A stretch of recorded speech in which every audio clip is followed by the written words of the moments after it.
January 17, 1943. Somewhere over the North Sea. The sky is pale gray, stretching endlessly in every direction like a sheet of hammered steel.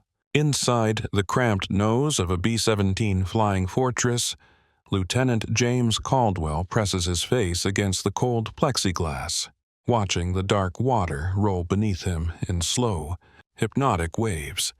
The air smells of oil and sweat and the metallic tang of fear. His breath fogs the glass. Around him, the fortress trembles. 10 tons of aluminum and ammunition hurtling through hostile sky at 200 miles per hour. He is 23 years old. 6 months ago, he was studying engineering at Cornell.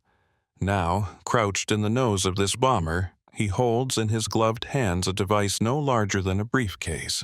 It is olive drab, made of brass and glass, with dials and crosshairs and a small gyroscope spinning silently inside. The Norden bomb sight. The military calls it the most secret weapon of the war. Caldwell simply calls it the gauge. Below him, hidden somewhere in the industrial fog of occupied Europe, lies a ball-bearing factory. Without ball bearings, German tanks cannot turn their turrets. Without ball bearings, their aircraft cannot fly. Destroy this factory, and you cripple the Wehrmacht for months. Miss it, and 30,000 pounds of high explosive will fall uselessly into French farmland, killing no one who matters and accomplishing nothing at all.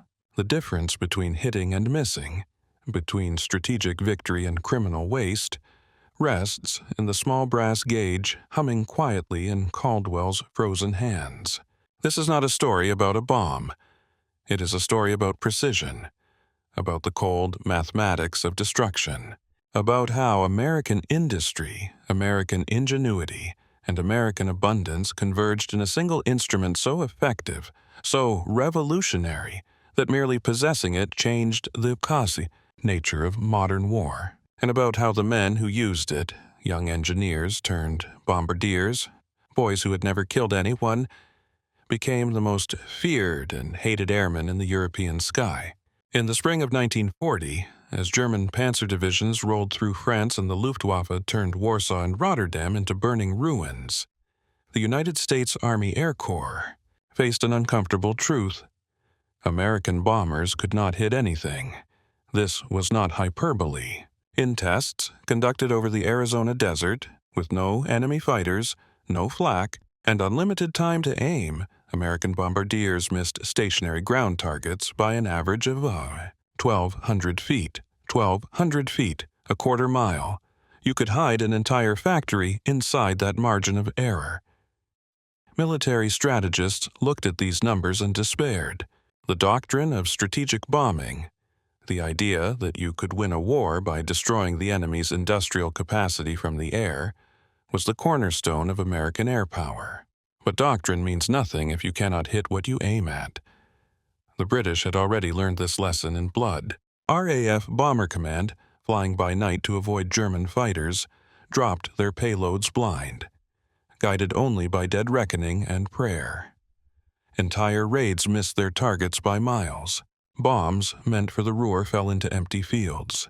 Factories operated untouched while nearby villages burned. The British called it area bombing and pretended it was strategy. In truth, it was admission of failure. If you cannot hit a factory, you settle for hitting a city. If you cannot destroy a machine shop, you incinerate the neighborhood around it and hope. The Americans refused to accept this. Daylight precision bombing, they insisted, was not only possible but necessary. Morally necessary. There was something deeply American in this belief, this faith that the right tool, properly engineered, could solve any problem, that war could be made surgical, that you could destroy an enemy's capacity to fight without becoming a monster yourself. But faith required an instrument, and the instrument did not yet exist. Carl Norden did not look like a man who would change the future of warfare. He was 56 years old in 1940, a Dutch immigrant with a neat mustache and wire-rimmed spectacles, soft-spoken and obsessively private. He had spent the previous 15 years working in a nondescript building in lower Manhattan, designing gyroscopes and calculating tables, consumed by a problem most people did, not even know existed. The problem was this: dropping a bomb from an airplane is not like shooting a rifle. A bullet travels in a nearly straight line. A bomb does not. Released from 20,000 feet, it falls for nearly 40 seconds, during which time the wind pushes it, the air density changes, the temperature drops, and the bomber itself continues moving forward at 200 miles per hour. By the time the bomb reaches the ground, it has traveled not downward, but in a long, graceful parabola, like a stone thrown from a moving car. Calculating that parabola, predicting exactly where the bomb will land, requires knowing the bomber's altitude, airspeed and ground speed, the wind direction and velocity at every layer of atmosphere, the weight and ballistic coefficient of the bomb itself, and a dozen other variables, most of which are constantly changing. Human beings cannot perform these calculations fast enough. By the time you finish the math, the target has moved. Norden's genius was to build a machine that could. The Norden bomb sight was an analog computer, mechanical and beautiful. A miniature universe of gears and gyroscopes that measured the bomber's motion relative to the Earth and calculated in real time the precise moment to release the bombs. The bombardier simply found the target in his crosshairs, fed data into the sight, altitude, airspeed, wind, and let the machine do the rest. When the gyroscopes aligned, when the mathematics resolved, the sight triggered the release automatically. No guesswork, no human error. Pure physics. In tests, the Norden could put a bomb within 75 feet of a target from 4 miles up. 75 feet. Not a quarter mile, not a city block, a single building. The Army Air Corps saw the demonstration and understood immediately what they possessed. This was not merely an improvement over existing technology. This was a weapon that made precision bombing, true precision, the kind that could win a war without incinerating entire cities, actually possible for the first time in history. They classified the Norden bomb sight above top secret. Bombardiers trained with dummy sights until the final weeks before deployment. The actual instruments were kept in guarded vaults, delivered to air crews under armed escort and equipped with thermite charges so they could be destroyed if the bomber was shot down. The official policy was clear. It was better to let the bomber crash and burn with the crew inside than to let a Norden sight fall into enemy hands. And if that sounds like paranoia, consider what the Germans expected. Oberst Heinrich Müller, Luftwaffe intelligence officer, filed his report in December 1942 with a tone approaching panic. American bombers, he wrote, were hitting targets the British could not touch. Factories, rail yards, oil refineries, precision targets deep in occupied territory, struck in daylight with an accuracy that seemed impossible. At first, Mueller assumed the Americans simply had better training, better crews. Then his analysts examined the bombed sites and noticed something strange. The craters were clustered, not scattered randomly across a neighborhood, as with British night bombing, but grouped tightly around a single point, as if someone had drawn a circle on the map and said here and only here. Mueller's conclusion was inescapable.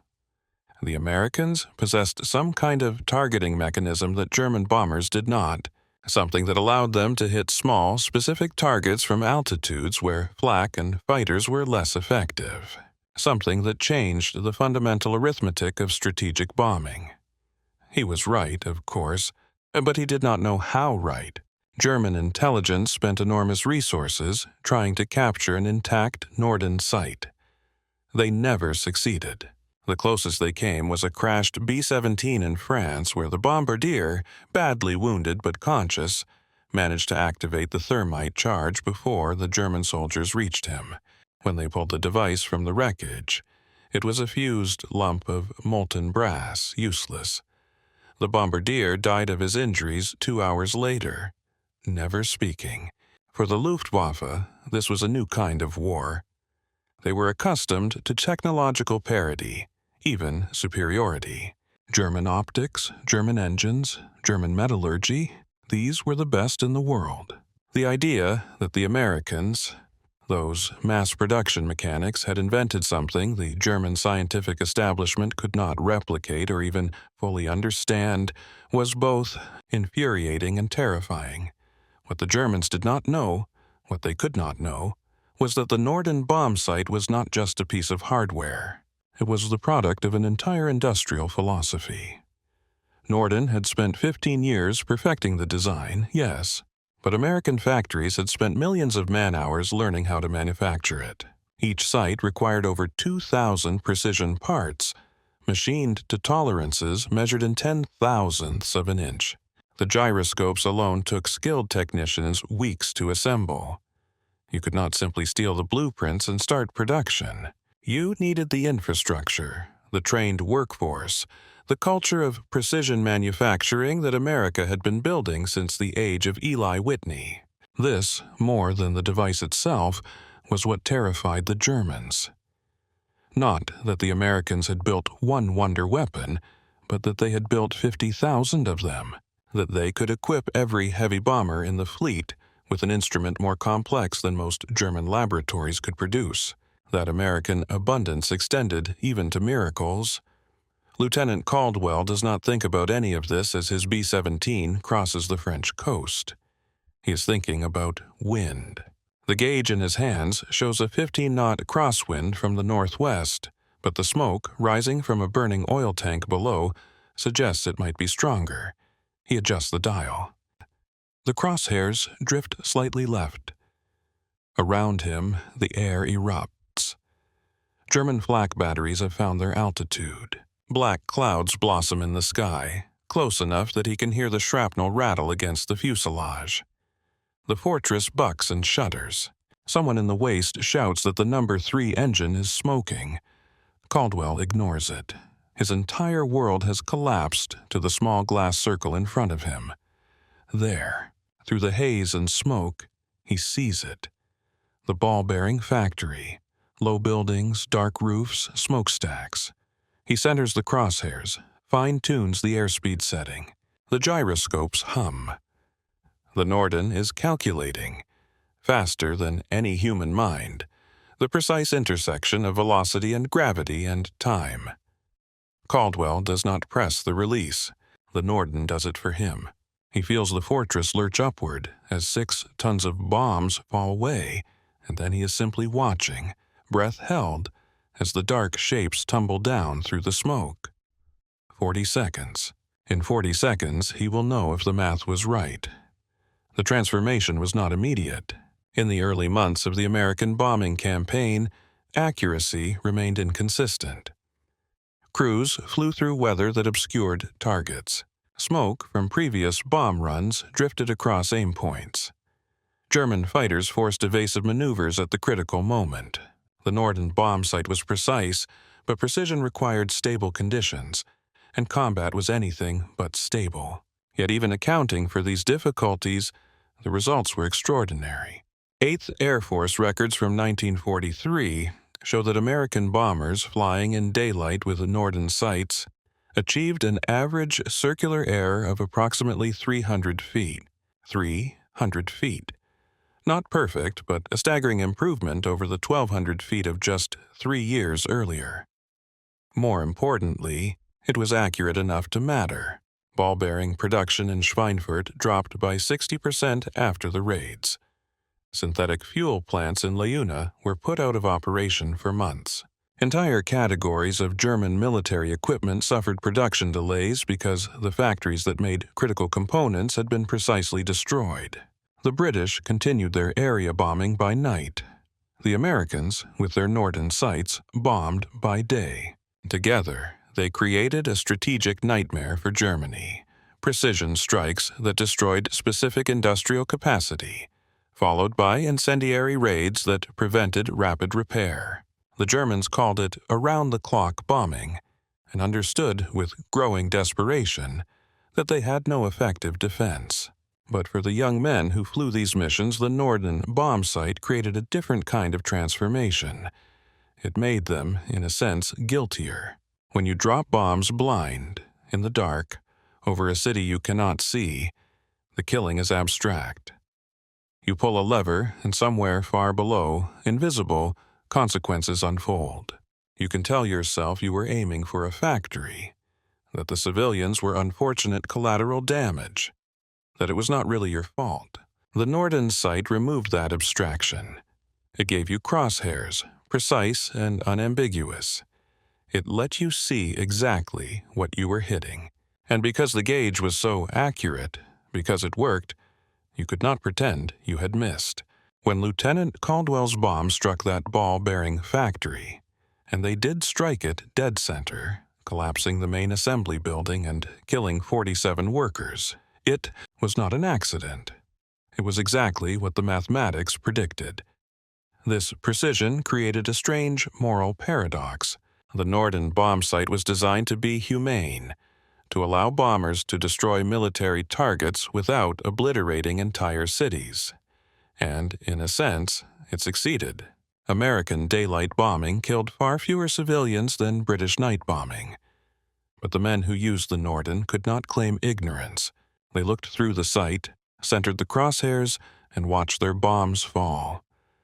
They were not butchers raining fire on sleeping cities. They were surgeons making calculated cuts, deliberate, precise, responsible. Many bombardiers struggled with this. In letters home, censored by military intelligence, they wrote vaguely about doing their job and supporting the war effort, but privately, in diaries never meant for. At the publication, they confess darker hannanis, they confess darker thoughts. One bombardier, whose name has been lost to history, wrote, "I can put a bomb through a factory roof from 4 miles up. I know exactly what I'm doing. I cannot pretend otherwise." Does that make it better or worse? There was no good answer, there still is not. The symbolic weight of the Norden bomb site, the way it represented not just American technological superiority, but American industrial abundance, was not lost on the men who flew against it. Captured German pilots interrogated after the war spoke with a mixture of awe and resentment about American equipment. The bombers came in formations of hundreds, they said. If you shot one down, 10 more took its place. They had radar. They had fighter escorts with drop tanks that let them fly all the way to Berlin and back. And they had that gauge, that damned gauge in the nose that let them hit whatever they aimed at. One Luftwaffe pilot shot down over Holland in late 1944 was shown a Norden bomb site during his interrogation. Not an operational model, but a training unit. He examined it for several minutes in silence, turning it over in his hands, tracing the engraved markings with one finger. Finally, he set it down and said in careful English, "This is not a weapon. This is a machine tool. You make these like you make automobiles. Of course, you are winning." He was wrong in the details. The Norden was far more complex than an automobile, but right in spirit. American strategy in World War II was fundamentally a strategy of abundance. Produce so many bombers, so many tanks, so many rifles, so much of everything that the enemy cannot possibly match you. And then equip each bomber with a $2,000 precision instrument, manufactured to absurd tolerances, because you can. Because your industrial base is so vast, so efficient, so utterly overwhelming that even miracles become mass-produced. The Norden bomb site was the perfect symbol of this philosophy. It was not crude or brutish. It was elegant, sophisticated, a triumph of engineering. But it was also abundant. By 1945, the United States had manufactured more than 50,000 Norden bomb sites, one for every heavy bomber in the fleet, and thousands more for replacements and training. 50,000 instruments, each one precise enough to put a bomb through a factory window from 4 miles up. Nazi propaganda tried to mock this. American plumbers, they called the bomber crews, assembly line workers playing at war. But the mockery rang hollow, because the plumbers kept coming, and their bombs kept falling, and the factories kept burning. Lieutenant Caldwell saw the results of his mission 3 days later, when reconnaissance photos came back from the ball-bearing factory. The main assembly building was gone. 2 warehouses destroyed. Estimated production capacity reduced by 70%. 47 confirmed dead, all factory workers. No residential areas hit. Precision. He studied the photographs for a long time, tracing the neat circles where his bombs had struck. He tried to feel something. Pride, guilt, satisfaction, but found only a kind of numb exhaustion. The gauge had done its job. The math had worked. 6,000 feet below him, 47 people had died because the gyroscopes had aligned correctly. This was what precision meant. Not clean, not painless, just accurate. In the months that followed, Caldwell flew 17 more missions. He bombed oil refineries in Ploiești, rail yards in Munich, synthetic rubber plants in Ludwigshafen. Each time, the Norden sight hummed in his hands, calculating trajectories, solving equations, transforming his intentions into kinetic reality. He became very good at it. His crew called him Deadeye. It was meant as a compliment. In March 1945, with Germany collapsing and the end of the war visible on the horizon, Caldwell's bomber was hit by flak over Bremen. The number 2 engine exploded. Fire spread along the wing. The pilot gave the order to bail out. Caldwell had perhaps 30 seconds to escape. In that time, he did 2 things. He pulled the pin on the thermite charge attached to the Norden sight, and he grabbed his jacket. Then he jumped. The Norden sight burned. When British troops recovered the wreckage 2 weeks later, all they found in the bombardier's compartment was a fused lump of brass and a scatter of molten glass. The secret remained secret. Caldwell survived. He spent the last month of the war in a hospital in England, recovering from a broken ankle and second-degree burns. When the war ended, he went back to Cornell, finished his engineering degree, and never spoke publicly about what he had done. In his private papers, donated to a military archive after his death in 1998, there is a single mention of the Norden sight. He wrote, "It was just a gauge. We treated it like magic, but it was just brass and math. The magic was that it worked. The tragedy was the same." After the war, the Norden bomb site was quietly declassified. The immense secrecy that had surrounded it, the armed guards, the thermite charges, the paranoid insistence that it never fall into enemy hands, all of it evaporated. The reason was simple. The atomic bomb had made precision conventional bombing obsolete. Why put a 1,000-pound bomb through a factory roof when you could vaporize the entire city? But for the historians and strategists who studied the air campaign over Europe, the Norden remained significant. It represented a particular moment in military history, a brief window when war could be made surgical, when you could destroy an enemy's capacity to fight without resorting to indiscriminate slaughter. That the window closed almost immediately.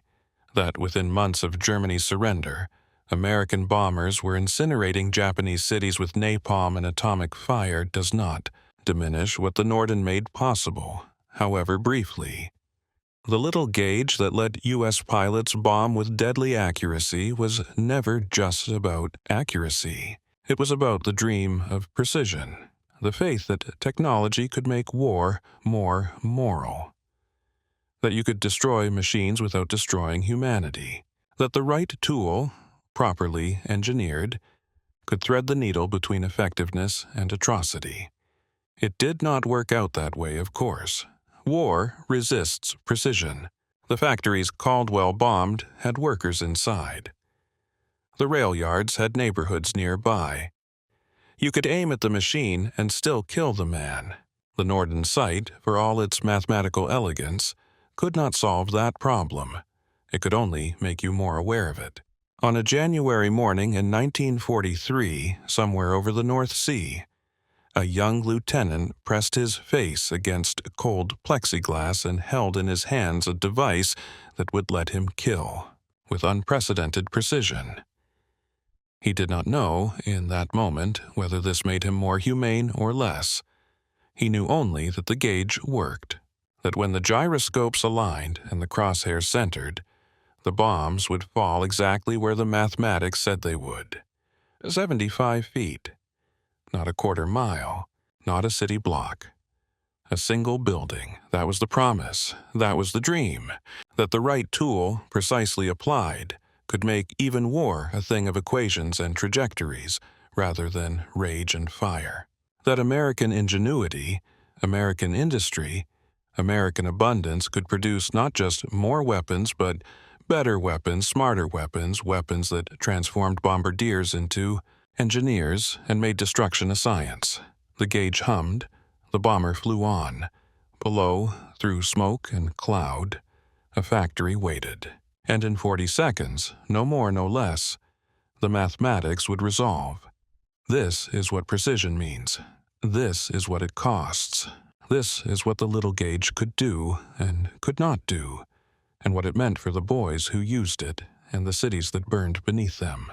In the end, it was just brass and math, but for a moment, a brief and terrible moment, it felt like something more.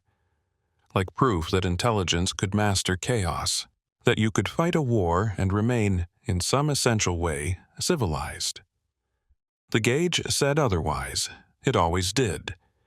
You could aim precisely. You could calculate perfectly. You could put a bomb through a window from 4 miles up. But you could not escape what happened when it exploded. You could not make destruction clean. You could only make it accurate and live with the difference.